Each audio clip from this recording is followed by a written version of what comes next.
Olá, meus amigos! Bom dia, boa tarde, boa noite para vocês. Estamos começando mais um programa Registros Ufológicos da NASA. Esta é a edição número 18, falando do programa, falando da missão Gemini 12.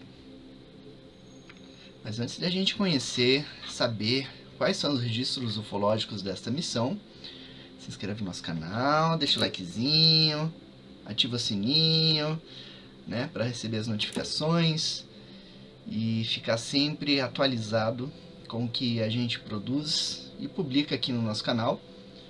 E vem muita coisa legal aí pela frente, não só na área de ufologia, mas em ciências, mistérios, tem muita coisa legal aí para vocês conhecerem aqui no nosso canal. Certo? Bom, vamos lá então, vamos conhecer o que é o programa Gemini 12. A missão Gemini 12, ela foi ao espaço em 11 de novembro de 1966 com os astronautas Gene Lovell e Buzz Aldrin. O Buzz Aldrin foi um dos astronautas da Apollo 11, foi o segundo homem a pisar na Lua, e o Gene Lovell foi, dentro do programa Apollo, um dos astronautas da Apollo 13, uma missão que não chegou a pousar na superfície da Lua em função de um desastre que aconteceu. Tá? Essa missão durou 3 dias e 22 horas, e sua missão era testar novas técnicas de acoplamento no espaço, novas técnicas de caminhada espacial, e também foi responsável pela criação de novos métodos de treinamento de astronauta. Sabe aquele treinamento de astronauta que eles fazem em piscinas e tudo, com toda a roupa, todo paramentado, né, como um astronauta normal, que os terraplanistas adoram falar que é onde é feitas as produções da NASA e tudo. Não, balela. Aquilo é para treinamento de astronautas em gravidade zero, como é que eles se comportam e tal, porque a dinâmica é a mesma, certo? Então, o Buzz Aldrin foi um dos responsáveis pela implantação desse sistema de treinamento para caminhadas espaciais que é usado até hoje. Tá? E nessa missão, o Buzz Aldrin ele passou aproximadamente 5 horas em missão fora da cápsula espacial, em uma caminhada, né, espacial, como chama, em 2 caminhadas que ele teve. Né? Foram 2 vezes que ele saiu da cápsula nessa missão, totalizando aí 5 horas de atividades no espaço. E essa missão, exemplo das anteriores, também realizou acoplamento no espaço. Então, a Gemini com um foguete Agena se acoplaram no espaço e voaram ali por algum tempo conectadas. E com esse acoplamento foi possível fazer manobras de voo, técnicas de voo espacial na órbita da Terra, que depois foram usadas dentro do programa Apollo. E essa missão também realizou diversos experimentos envolvendo ótica, medicina espacial, coleta de micrometeoritos e tudo mais. E durante esse voo, eles conseguiram 474 fotografias, né? E destas, 21 fotografias apresentam objetos não identificados. E são fotografias muito interessantes. Nós não tivemos nenhum registro nas comunicações, nos documentos oficiais da NASA, né? Apenas os astronautas fotografando esses elementos. Tá? Vamos conhecer eles então. Esta é a primeira fotografia, feita na terceira órbita. Né? Foi assim que a cápsula entrou no espaço, ela deu 3 voltas ao redor do planeta, e nessa terceira volta eles fotografaram esse objeto no momento em que a cápsula chegava próximo do foguete Agena, esse foguete que a gente está vendo na fotografia aí. E perceba que existe ao fundo um estranho objeto luminoso, né, que foi fotografado aí acidentalmente pelos astronautas. Esta outra fotografia, ela é um tanto enigmática, ela é muito semelhante a outras fotografias feitas no programa Mercury, Gemini e Apollo. Tá? Objeto luminoso de tom avermelhado no centro da fotografia, né? E aí você vai nos registros da fotografia, a NASA não colocou qualquer informação na legenda dessa foto, ela simplesmente disponibilizou. E é uma técnica que eles usam muito, né? Ou eles apresentam uma explicação fajuta, ou eles não apresentam nada, que foi o caso desta fotografia. Já na órbita 30, feita em 13 de novembro de 1966, foi feita uma fotografia da órbita da Terra, mostrando o planeta e esse objeto luminoso contra o fundo escuro do espaço. É uma fotografia bastante interessante.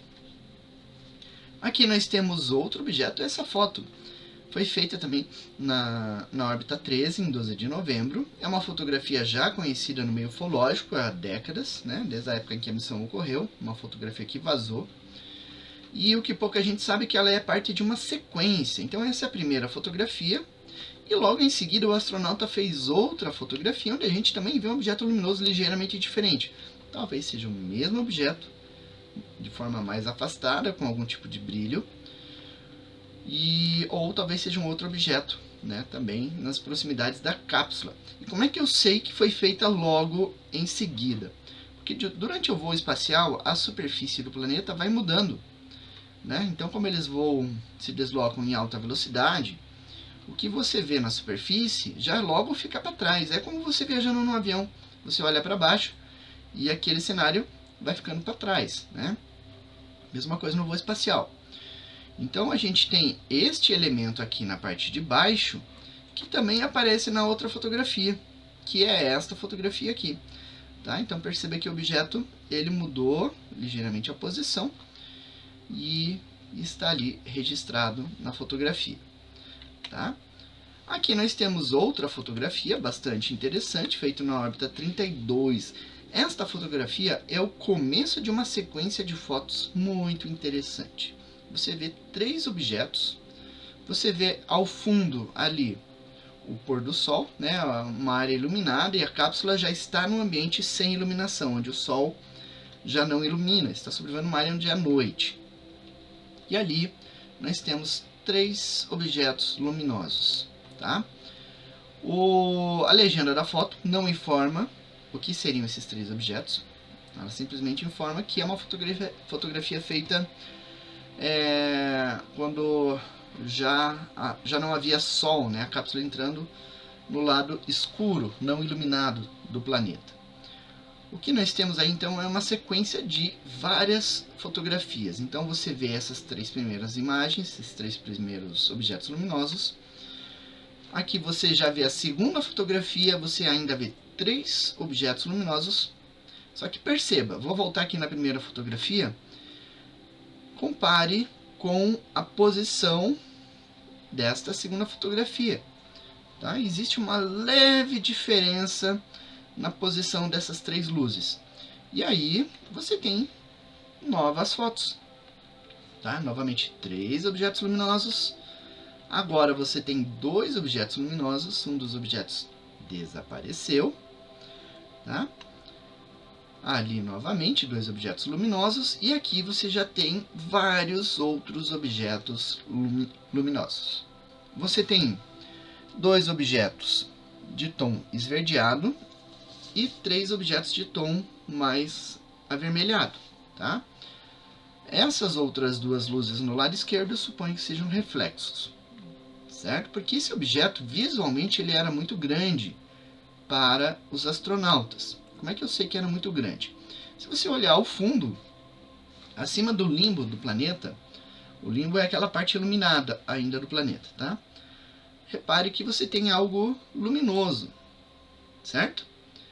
Aquilo, quando você aproxima a imagem em alta resolução, você percebe que é a Lua. Se a Lua tinha aquele tamanho, lembre do tamanho que você vê a Lua quando olha para o céu. Se você vê a Lua daquele tamanho, imagine o tamanho desse objeto. Então ele era realmente grande. tá? Por isso que ele causou um reflexo na lente, tá? E aí você tem a sequência das fotos. Repare que já tem luzes maiores se destacando das outras. Você tem luzes amareladas, avermelhadas, luzes esverdeadas, tá? Olha lá. Aqui o astronauta, aparentemente ele teria feito um movimento com a câmera, mas não é um movimento de câmera, é deslocamento do objeto. E como é que eu sei que é um deslocamento de objeto? Porque a Lua, ao fundo, permanece sem deslocamento, né? E a superfície do planeta também, ela não está borrada. Então indica que apenas a única coisa que mudou foi esses elementos não identificados que a gente tem ali, certo? Agora esses elementos estão parados. E aí a fotografia de novo, mais uma fotografia, mais uma. Perceba que vão mudando a dinâmica dos objetos, vão mudando a forma como eles se apresentam. E aí esta última fotografia dessa sequência de fotos. E foi feita ainda mais uma foto, duas fotos na verdade, de elementos não identificados. Você tem aí a cápsula espacial e ao fundo dois elementos que não são identificáveis, tá? E esta última fotografia com esses dois objetos que você vê que tem claramente forma definida, reflete luz e estavam aí não muito longe da cápsula espacial da Gemini 12, certo? E assim então nós encerramos a sequência de programas abordando a Gemini, a missão, todo o projeto Gemini. A sequência natural seria o programa Apollo, mas nós não iremos apresentar o programa Apollo por enquanto, tá? Porque agora nós iremos, não agora, né? Mais para frente nós iremos produzir programas focando como foi o programa Apollo sem a questão ufológica, mostrando o desenvolvimento do programa Apollo, as tecnologias que foram desenvolvidas, questão de treinamentos, né? Vamos mostrar como que aconteceu esse programa, tá? E aí nós vamos conhecer a dinâmica de voo do programa Apollo. Como é que o foguete saía do planeta, como é que ele seguia em direção à Lua, quais as técnicas utilizadas, como é que ele se aproximava, como é que eram realizadas as explorações na superfície, depois como é que era a partida e o retorno para a Terra. Tudo isso a gente vai entender, para que depois, quando falar do fenômeno UFO acompanhando essas missões, a gente já tem essa base de conhecimento, né? Entendendo em que fase eles estavam. Vocês vão conhecer os termos técnicos, que depois eu vou usar para explicar alguns elementos da questão ufológica lá no programa Apollo. Tá? Então por isso que a gente vai dar um intervalinho no Registros Ufológicos da NASA para conhecer estes aspectos, certo? Tem outra sequência de programas novos que estão chegando aí, abordando outras áreas, outros temas, outros aspectos aí de ufologia, mistérios e fenômenos anômalos, ciência também, tá? Então continue nos acompanhando, se inscreva aí no nosso canal e dá seu likezinho, ativa o sininho para as notificações, deixa um comentário legal lá e compartilhe com seus amigos, né? Para que eles também conheçam esses temas fascinantes aí que a gente vai trazer aí para vocês. Grande abraço para vocês e até os nossos próximos programas.